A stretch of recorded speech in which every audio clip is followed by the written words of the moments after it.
The problem of economic development is a very old question. I mean, it started way back with Adam Smith, and his Wealth of Nations book in 1776 is sort of the famous book. So at the time when he was studying it, if you looked at the richest regions in the world and compared them to the poorest regions in the world, the richest regions were just a factor of 2 rich compared to the poor ones. Now all of a sudden we fast forward to 2000, 2010, now it's a factor of 35. If you think about real GDP per capita, the rich countries are 35 times as rich as the poor countries. So it's a big gap.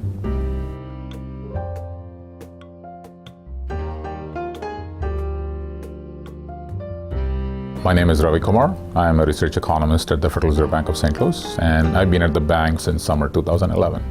So I'm going to talk about the problem of economic development. The big question is, how come some countries are so rich and some countries are so poor?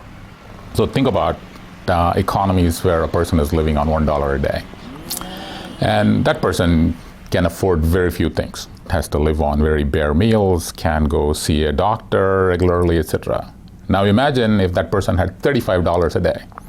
All of a sudden, lots of things are affordable. You can have decent housing, you can go for a decent healthcare. So all these are what we take for granted in the US is hardly imaginable in some countries. So now you're asking a simple question as if an accountant would ask. So how much of this is due to inputs and how much of it can be due to things that we do not know?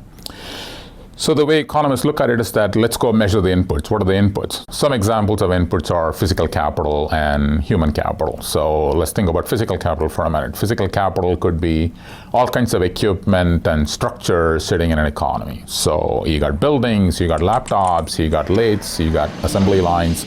Human capital could be measured in lots of ways. Schooling, for instance, is a form of human capital. Other forms of human capital could be just learning on the experience, on the job training. At best, these inputs account for 40 to 50%. That's all you can explain in terms of cross-country income differences. That means there's a bulk of it that we do not know, that we cannot measure directly using inputs. So that's what's causing these differences. So the part that we do not know, economists typically call total factor productivity. Now, total factor productivity is one of those objects that you don't get to see directly, but you get to infer it indirectly. So it looks at how efficiently these inputs are transformed into output. So given the same amount of input, a country that transforms it more efficiently will have higher GDP. Countries that take those inputs and transform them inefficiently will have lower GDP, but without a model, it's very difficult to proceed any farther than what I've told you in terms of just accounting. So that's what economists work on right now. I'm currently thinking about the angle of how much of a role that international trade plays in thinking about cross-country income differences.